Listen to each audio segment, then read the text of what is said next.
امام غزالی رحمہ اللہ تعالی مکاشفۃ القلوب کے اندر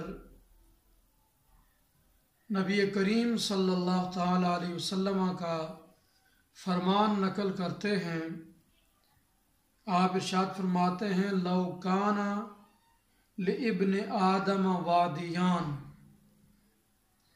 من ذہب، کہ اگر انسان کے پاس سونے کی دو وادیاں ہوں لابتغى لهما ثالثا، تو اس کا اتنا حرص ہے کہ وہ تیسری وادی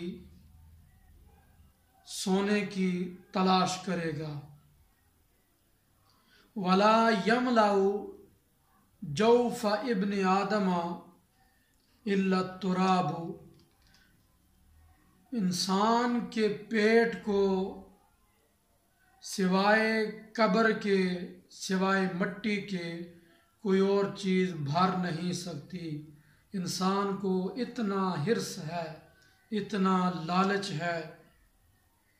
اور فرمایا وَيَتُوبُ اللَّهُ عَلَى مَن تَابَ، اللہ تعالی ہر اس شخص کی توبہ قبول کرتا ہے جو توبہ کرتا ہے۔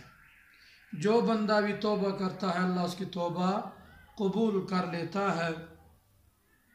اور نبی کریم علیہ السلام نے فرمایا ما من احد فقیر ولا غنی الا ود یوم القیامت انہ کان اوتی قوتا فی الدنیا، قیامت کے دن ہر فقیر، ہر امیر یہ تمنا کرے گا کہ کاش کہ اس کو دنیا میں معمولی غذا میسر آئی ہوتی۔